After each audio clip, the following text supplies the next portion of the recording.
Well, let's see how this works.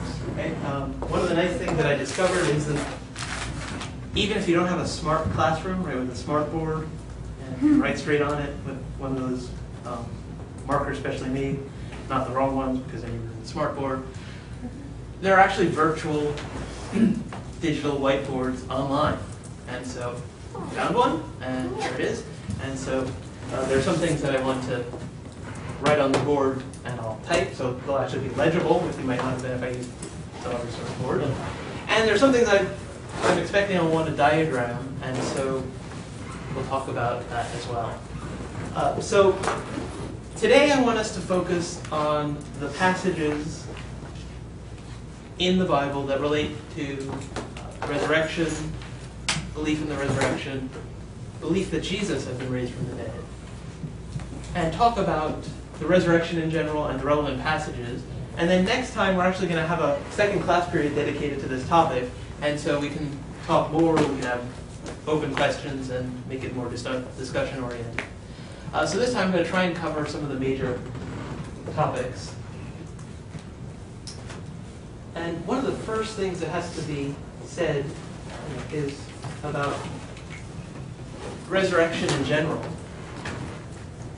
Belief in the resurrection is not the same thing as belief in the resurrection of Jesus.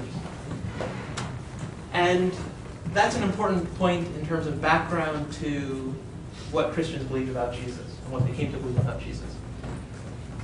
We've already seen this semester that various texts that we've read throughout the Hebrew Bible or the Jewish scriptures don't actually focus on, don't explicitly mention, don't assume that either the author or the readers believe in an afterlife.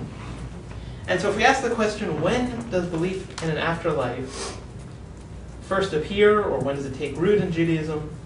Although it's hard to answer that question with a high degree of certainty. Right? All we have are texts, and those texts are like fossils. They can give us an indication that by this point that belief had arisen, but that's not the same thing as actually knowing all the details that we'd like to know about the process. But one text that seems to be a key moment in the development of this belief is the book of Daniel. And most scholars associate the book of Daniel with an important event in the history of the Jewish people, the Maccabean Revolt, which was an attempt to regain religious freedom in the first instance, and then eventually political freedom, during the time of a Syrian ruler who was ruling over the territory in which the Jewish people, for the most part, found themselves, a ruler named Antiochus IV, or Antiochus Epiphanes. And for reasons that we won't get into today, he outlawed the observance of the Jewish law. And that meant that whereas in the past people had pondered the problem of evil, why bad things sometimes happen to good people, and the thing that's even more annoying, why good things sometimes happen to bad people, I mean, which really sometimes gets on our nerves. Here there was a new situation, or a new kind of problem of evil, where those who are most dedicated to being faithful to God's law are being singled out for persecution and sometimes death. How do you make sense of that? How can God allow that? Won't God do something to right the wrong, to address this injustice?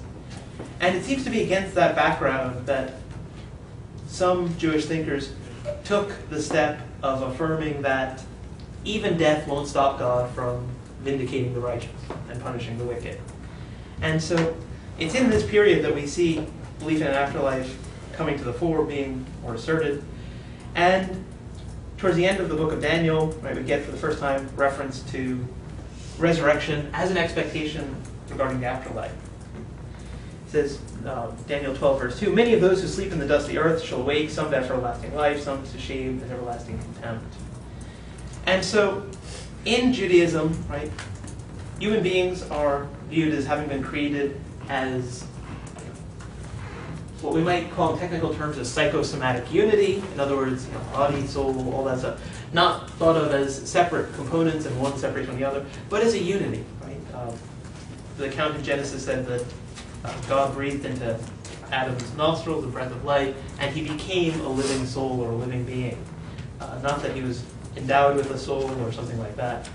but that he becomes a living being, right, as a being having a unified existence, which includes life, flesh and blood, mind, all those things. And so, not surprisingly, Jewish belief in the afterlife focused, for the most part, and there was a diversity of views by the time we get to around the time of Jesus. Some believed in things like the immortality of the soul, as others did in Greek culture. But the majority view, for those who accepted some sort of afterlife, was resurrection of the dead. In other words, God will restore the dead to life. And whether it will be an existence rather like current existence, whether it will take a very different form, again, there were different views on that. This is something which, even today, Christians assert and maintain in creedal statements, although it's not that common, or certainly it's not the focus of a lot of Christian thought about the afterlife in our time. On the one hand, most famously in, let's say, the Nicene Creed, right, believe in the resurrection of the body and the life of the world to come. That's not a statement about belief in Jesus, that's a statement about Christian belief in an afterlife that involves resurrection. If you ask most Christians today who believe in some sort of afterlife what they're expecting, what do you think they'd say? Go to heaven when they die. Right? And while they might, at least in theory, talk about resurrection, they're not talking about it for the most part. It's not the focus. Right? And if it were taken out of the picture, I think for a lot of people it would be nothing lost. Yeah, Christian belief that arises in the New Testament, right? And this is why I'm focusing on this as the context and the background. When Christians said that they believed that Jesus had been raised from the dead, they weren't saying that they believed that he had been what we might call resuscitated, revived, right? Divine defibrillator, right? Kind of does the electrical shock thing, and Jesus comes back to life in the form in which he previously existed. What the early Christians assert is that Jesus has been raised from the dead in the sense of that final resurrection, which was expected to happen to everyone at the end of time. And that's a crucial point to note for a number of reasons. One of which is that it shows that rather than the early Christians simply taking beliefs that they already had and trying to make sense of what had happened to Jesus through the lens of those, clearly something, some experiences that they have or some configuration of their distinctive beliefs come together to persuade them that something had happened that wasn't what was expected in Judaism that time. Right? Jews who believed in the resurrection expected there to be a general resurrection of all people at the end of time. They didn't expect one person to be brought back from the dead on his own, sort of out of sequence. Right? And it's for this reason that I actually wanted to have the availability of this screen with the possibility of writing in or drawing in fairly straight lines. So let's see how this works. Okay, that's the one that'll make a nice straight line. Right? So if we ask, what did Jewish belief in this time period look like? You'll sometimes find texts that talk about two ages. And so there's the present age, right, which is dominated by sin, death, evil, unjust rule, organic chemistry exams, and everything that you can think of that causes pain and suffering. And then they expected that there would be an age to come when God would essentially restore paradise, or maybe make things even better than they had been before. And the key moment is the resurrection of the dead, right? That's what that vertical line separating the two ages represents. The resurrection of the dead, the final judgment, the wicked are punished or eliminated or whatever, and the righteous live on in the age to come, the Messianic age, the age of resurrection, eternal life. Lots of words and phrases are used to refer to it. That's the expectation. Just to indicate that this is a linear sort of viewpoint. Right? You can do that. So what happens in the case of early Christian belief? We actually see a reconfiguration of earlier Jewish thought. And we'll see examples of this in the New Testament. So if we draw a line again, representing history. because the early Christians believed that Jesus had been raised from the dead, as a result, they believed that the age to come had arrived. You can't have somebody being raised from the dead, not in the sense of restored to life. Right? There are lots of accounts of those kinds of things happening in the Gospels and other literature. Right? People dying and then being restored to life to die again. What the early Christians believed had happened to Jesus was something else, right? That he had been raised into that life of the age to come. And so what early Christians came to believe was that the age to come had begun. In fact, we could just do a little bit of scribbling here, right? Just to indicate this interesting period.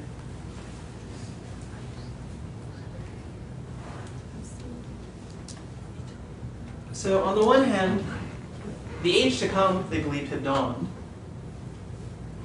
The resurrection of the dead had begun. The Messianic age has arrived.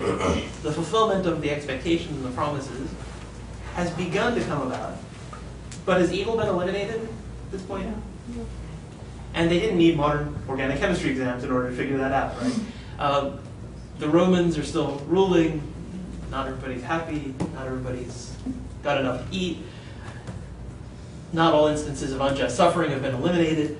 And so what the early Christians came to believe was that the period they were living in was a period of overlap between these two ages.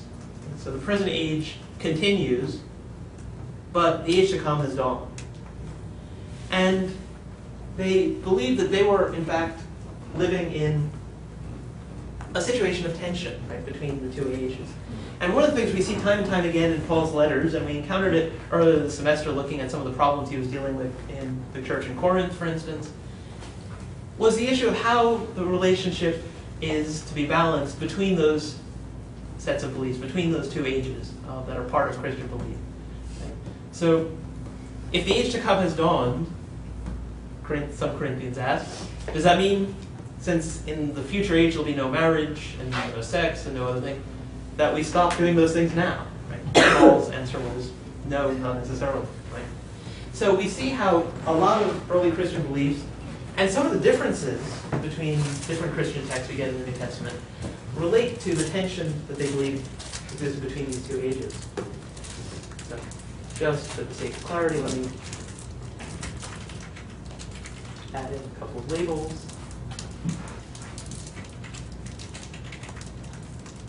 And so if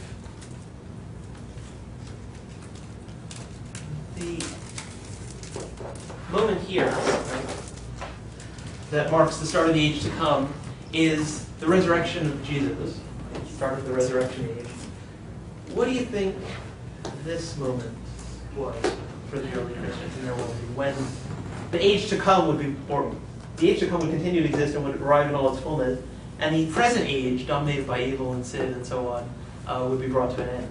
When Jesus comes back. Yeah, so the second coming. Right? And so what we get in early Christianity is a separation of the things that were expected at the end of time, or the end of human history, the things that were expected with the coming of the Messiah, the things that were expected as part of the age to come, or Messianic age, or resurrection age, or kingdom of God, being split into two. Right? So that some things are said to have occurred already, and some things are pushed off and said to happen still in the future. And so here we have, and I think it's easier to grasp the concept if it's depicted visually. Whether you like this digital whiteboard or not, I hope you'll let me know. But I think it's easier to grasp the concept in a sort of pictorial way, that the early Christians really sort of reconfigured beliefs that they had previously held in light of what they believed had transpired involving Jesus.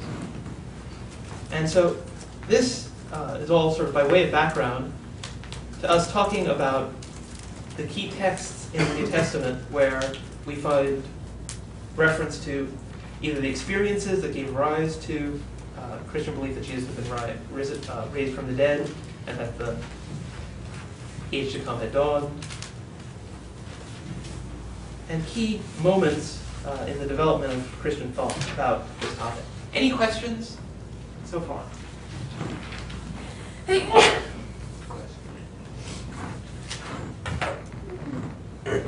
So if we want to look at the earliest text that gives some indication of how Christians came to believe that Jesus had been raised from the dead, where should we look? What's our earliest source in the New Testament?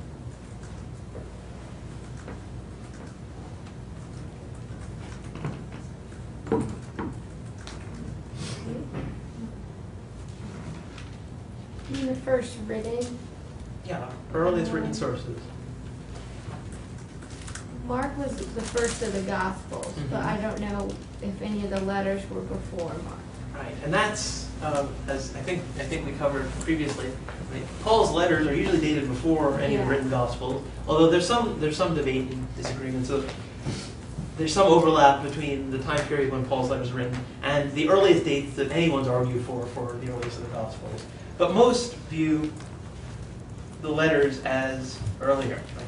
And so what we'll do is we'll start with Paul's letter, and then we'll move on to the Gospel of Mark, because it allows us to look at Christian thought as it's developing, as it's unfolding in chronological order, as it were.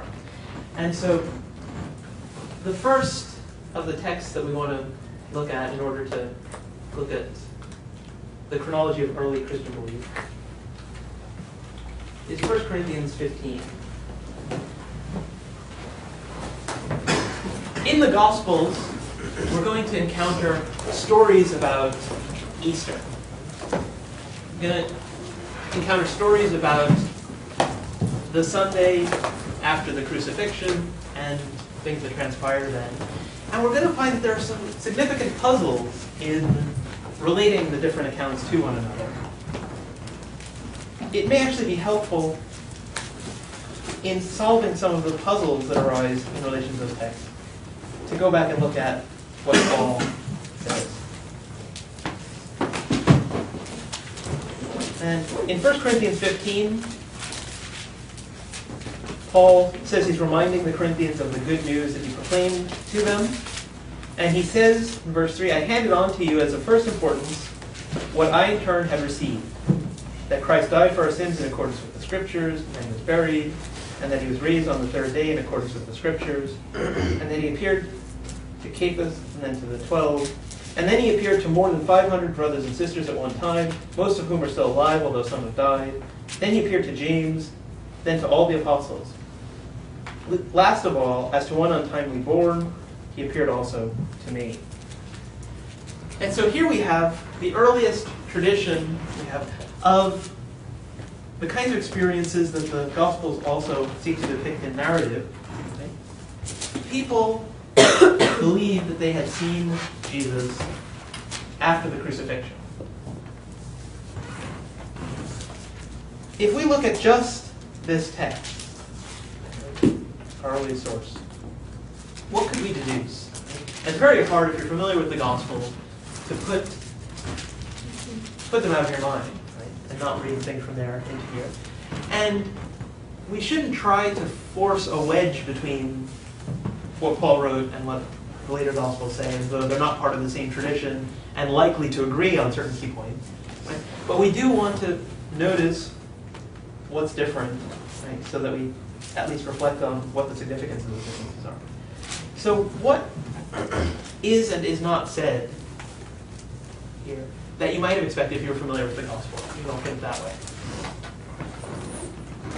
And if you're not familiar with the Gospels, there's obviously no penalty for that. It's not expected, although there was some reading for this time. So, but some of you may already be familiar with them more than others are, and be expecting certain things. What do you find that you expect from an account of the resurrection of Jesus or the Easter story here? What's different than other versions that you know? What's not here that you might have expected?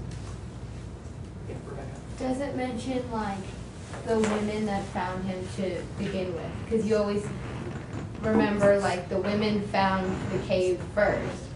And then I don't remember who this Cephas person is. Yeah, does anybody know that name? I don't recall him in the others. basically kefa, which is an Aramaic word, which means the same thing as Peter. Oh, okay. And so they're both nicknames, which basically meant rock. Okay, that makes sense. And so we have some differences already, right? So there's no mention of women finding the tomb.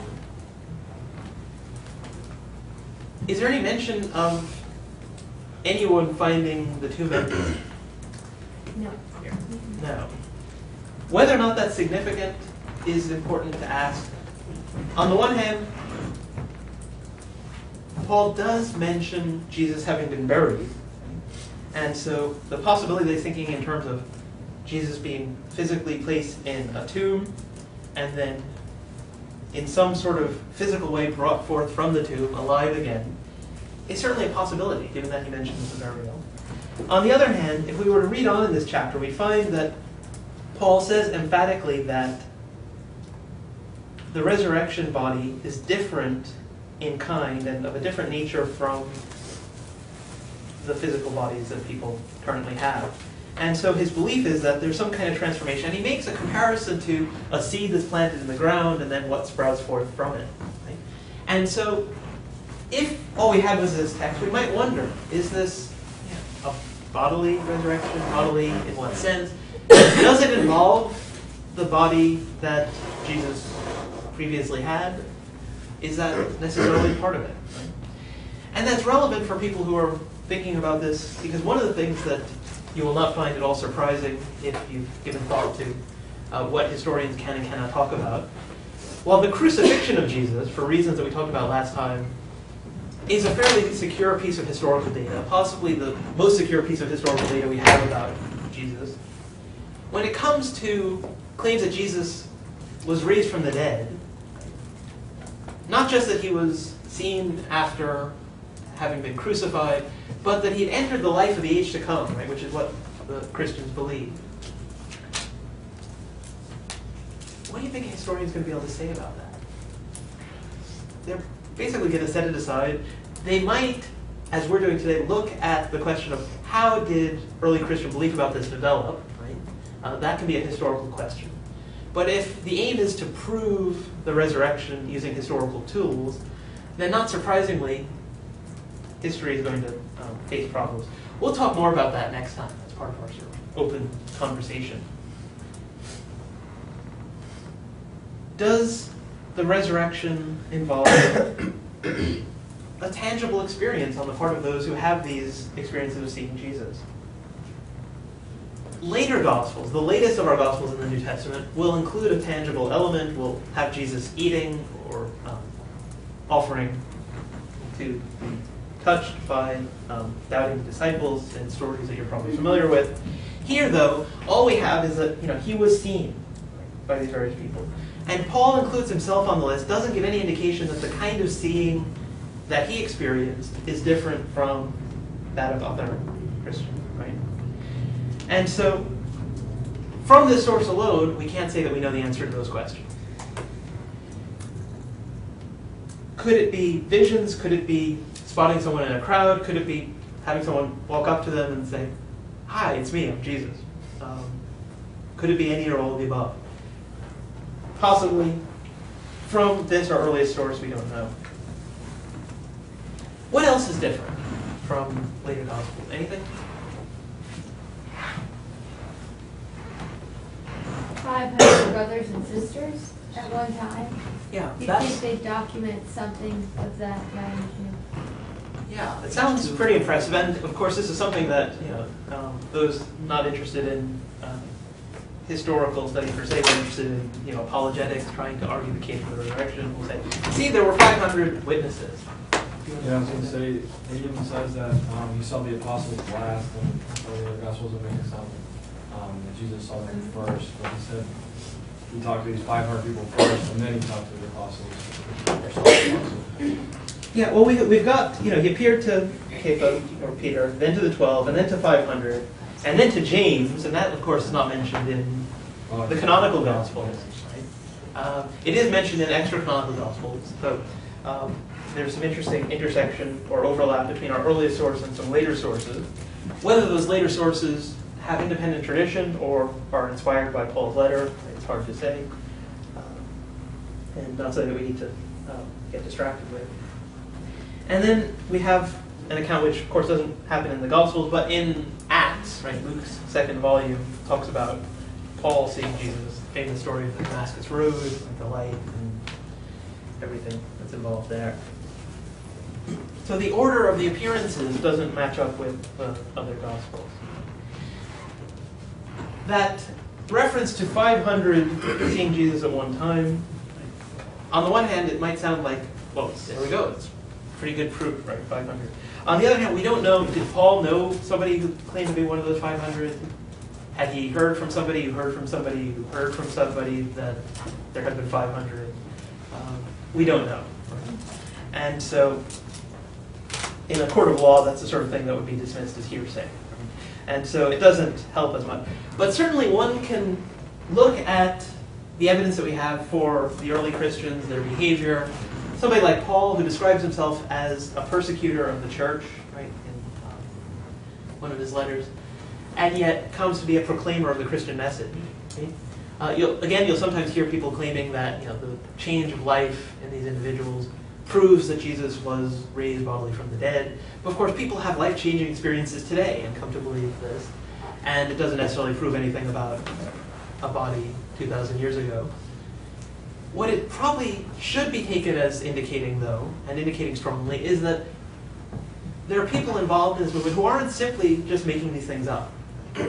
They seem to be genuinely persuaded that something remarkable had happened to Jesus. On what basis? Was it dreams and visions? Was it something that was tangible? From 1 Corinthians 15 alone, who would be able to say? There are a couple of reasons for starting with 1 Corinthians 15. The very fact that it's earliest, it's the earliest account that we have of what come to be known as the Easter events, the experience of seeing Jesus. That alone is a good enough reason to start here.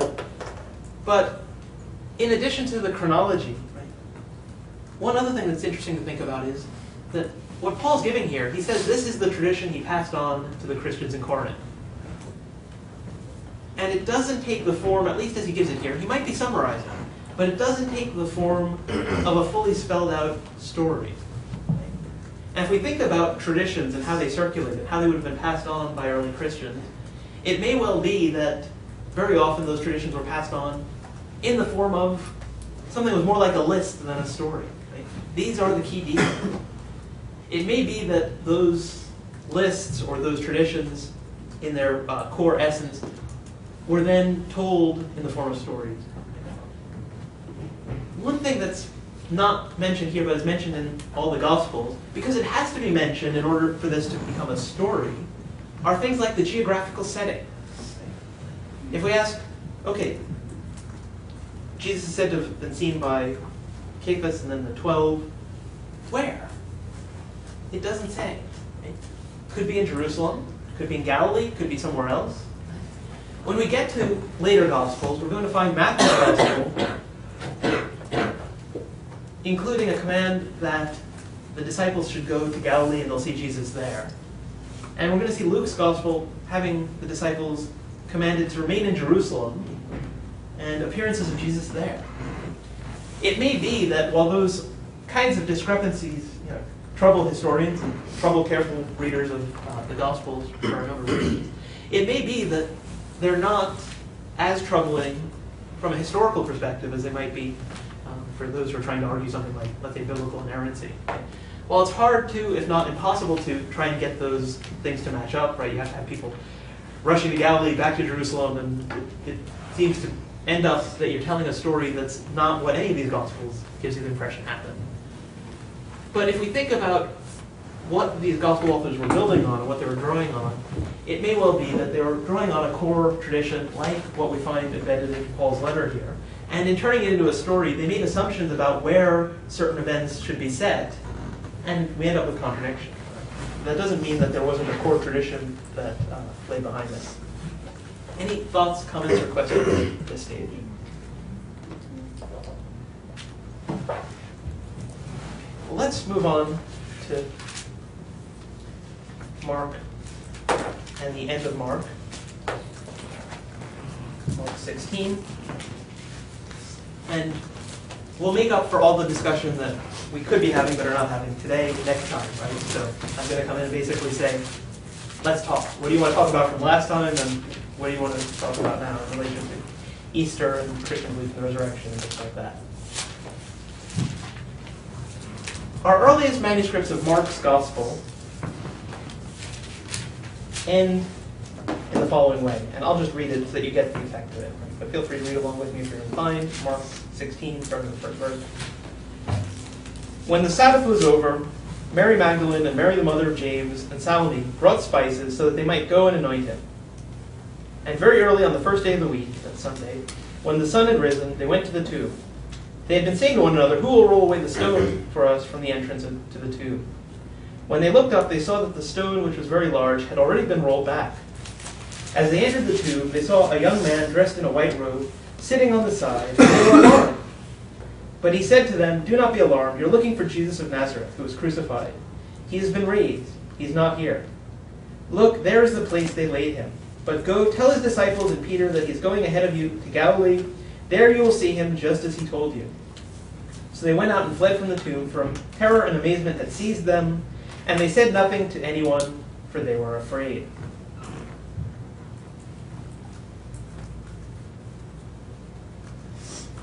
The end.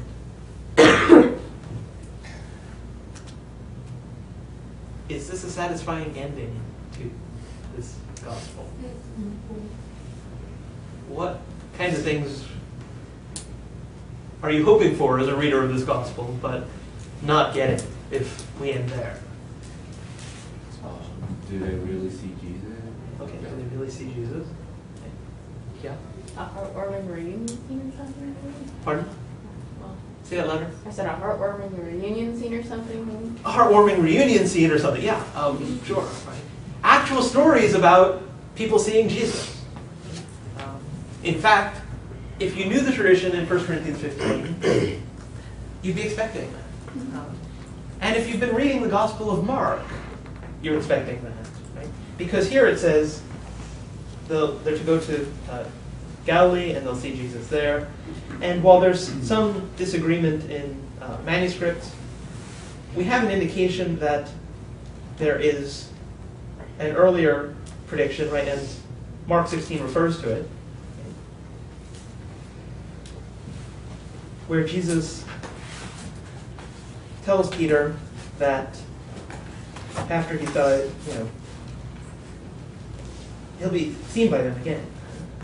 But even if we didn't have that earlier reference, in Mark 16 it says, "Go tell the disciples they'll see." What do the women do according to this account? They didn't say it. They didn't say anything. So what question might you have as a reader? If they didn't, did they say anything? If they didn't say anything to anyone, how can I be reading this? It's a good question to ask. If they didn't say anything to anyone, did the disciples actually end up seeing Jesus? It's a cliffhanger. It's a cliffhanger. And there are several ways that people have tried to make sense of what we find in the Gospel of Mark and its ending. On the one hand, there are those who say that it's a cliffhanger, right? It's open-ended, and you're supposed to fill in your own ending or something like that. Right? And that's possible, right? That certainly is possible. But we have a fairly clear indication, in fact, we could say it's multiply attested. We have a fairly clear indication that early Christian readers were similarly unsatisfied with the ending there. In most academic study Bibles, you'll actually have what you don't always get included in translations, but you'll see that there's something called a shorter ending of Mark and a longer ending of Mark. So we've got our earliest manuscripts end with verse 8. After that, in some manuscripts, there's a shorter ending which is added, and in other manuscripts, there's a longer ending which is added. And then if we add to this that Matthew and Luke are also both thought to have used Mark as a source, then we have 4, at least, different individuals in the early church indicating that they're not satisfied with this ending, right? You have at least two different scribes copying Mark's gospel, adding endings, because they feel like something's missing. And we have two, maybe three, if you think John used Mark's gospel. There's debate about that. But we have some other gospel writers very early on using Mark's gospel and feeling it necessary to tell a further story. One possibility is that Mark left it as a cliffhanger. And of course, if you're part of the early Christian movement reading this, you know additional stories beyond that, right? And so it might not have seemed as abrupt to early Christian readers. It's possible, though, that there's a fairly simple explanation.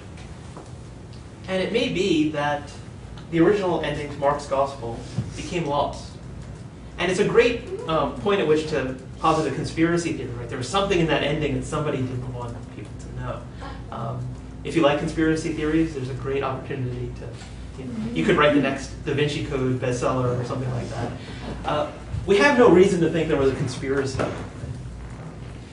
And in fact, simple damage to the original manuscript probably makes just as much sense, if not better. If you've ever read magazines or comic books and kept them for a long time, you'll have experienced something that's probably as close as anybody today has experienced in everyday life to what ancient books were like. Right? They were made by folding over sheets of papyrus. Right? Sometimes they were stitched, but not always. What's the first thing to go? Pardon? The ending of the introduction. Yeah, the ending or the introduction, the beginning and ending, those sheets that make the beginning and ending. And in fact, Clayton Croy, a New Testament scholar, has written a book suggesting that maybe the beginning of the Gospel of Mark got lost as well. Because the start of it is the beginning of the good news or gospel of Jesus Christ, of God. Is that in fact somebody copying this text and saying, here's the beginning as I have it? It's an interesting suggestion.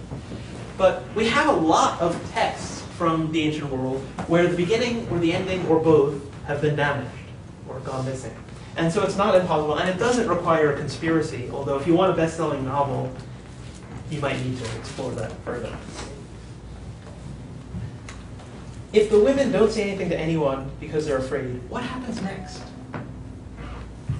What can you imagine happening next?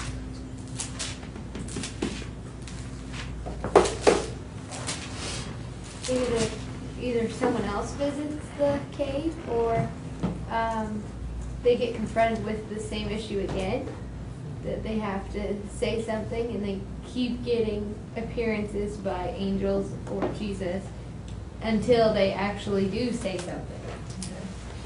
And we actually have Matthew using an idea not unlike yours, right? And we'll take a quick look. I know we're running out of time, but we'll take a quick look at what Matthew and Luke do.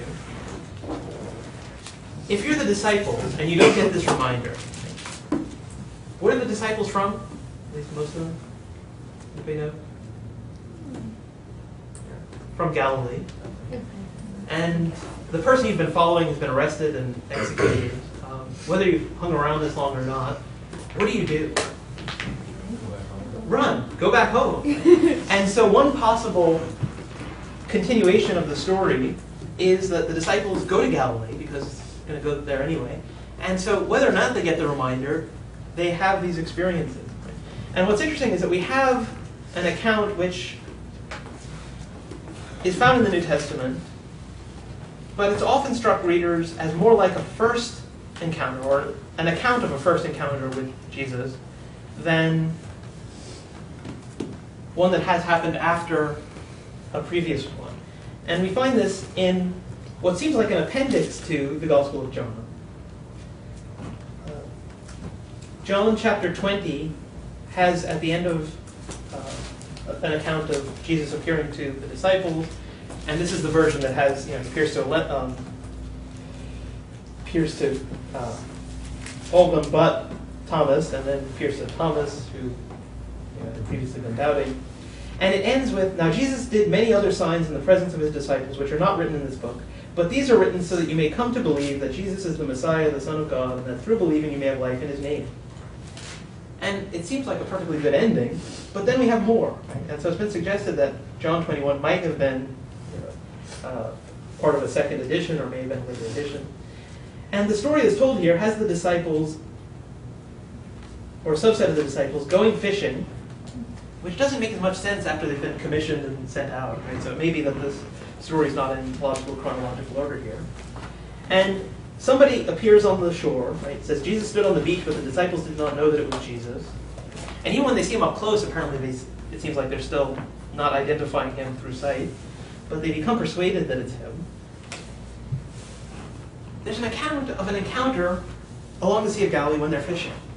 And we can imagine that that would have made sense, as an ending to the Gospel of Mark. The Gospel of Mark starts with the first encounter of the disciples with Jesus as they're fishing along the Sea of Galilee. And so it would be a nice bookend if that were the story that concluded there. We also have an extra canonical account known as the Gospel of Peter. Not actually written by Peter, in case you were in any doubts, but that's the title that's been given to that work. Has Peter talking in the first person.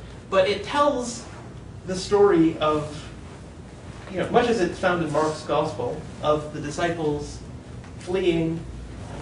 Women go to the tomb. They flee out of fear. And then it begins to tell a story about the disciples going fishing. And so it seems as though that text might have had, did it have access to the original version of Mark's Gospel with its ending? Who knows? It's hard to know. But there are a lot of clues that suggest how Mark's Gospel might have continued if you think that there's an original ending which had been lost. We don't know.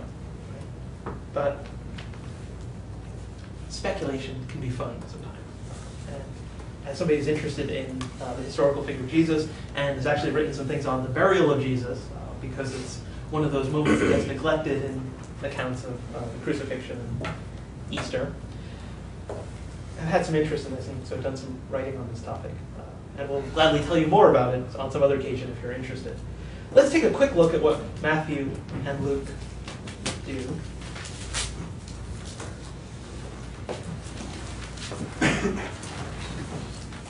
At the end of Matthew's Gospel,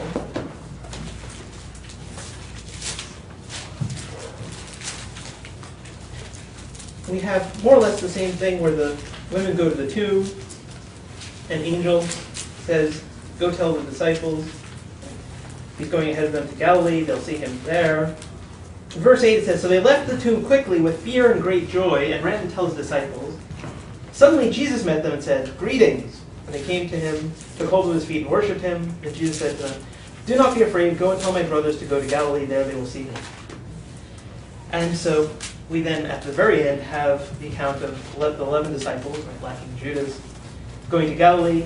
And one really interesting verse, it says, when they saw him, they worshipped him, verse 17, but some doubted. And I just find that verse so intriguing because there are so many authors in recent times who've tried to write books that say things like, the resurrection proven beyond doubt. And yet this ancient author talking about the experiences of those who had whatever these Easter experiences were like, having doubts. And so it seems as though it may be that modern people are longing for something that the text suggests might escape them. But that's a discussion for another time and another occasion.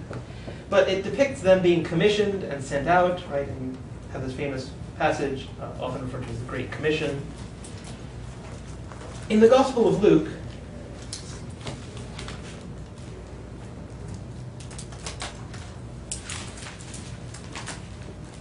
we have an account which mirrors something that we also get in the Gospel of John. The women go and tell the apostles, who are still in Jerusalem at this stage. Verse 11, but these words seemed to them an idle tale, and they did not believe them. But Peter got up and ran to the tomb, stooping and looking in, he saw the linen cloths by themselves, and went home amazed at what happened. And then there's the account of two disciples on their way to Emmaus, who experienced Jesus in the breaking of the bread, which is interesting, which is Eucharistic or Last Supper kind of overtone. And then the disciples are told at the end of it to wait in Jerusalem. They'll be clothed with power from on high. And that's a story that Luke then continues in the second volume. And Luke ends with an account of Jesus ascending to heaven, so literally going up into the air. The Gospel of John seems to combine those two traditions of Jerusalem and Galilee appearances, and perhaps is intentionally trying to reconcile the two. There's an account of Jesus appearing and of Thomas doubting because he hadn't seen. And there's an appearance by the Sea of Galilee as well. And so we have some quite diverse accounts, and some of the geographical movements seem to be difficult, if not impossible, to get to line up with one another. But we also seem to have very strong evidence for a core tradition that was central to early Christian proclamation and the development of early Christianity, which is the belief that some people, after the crucifixion, had seen Jesus not simply alive, but in some way had seen him in a manner that persuaded them that he had been raised from the dead, not in the sense of resuscitated, but in the sense of entering the life of the age to come. What those experiences were like, what the details of these stories might imply, what questions you might have, and what the answers to those questions might be are things that we'll have to leave until next time because we're out of time. Thank you, and have a happy Halloween. You too.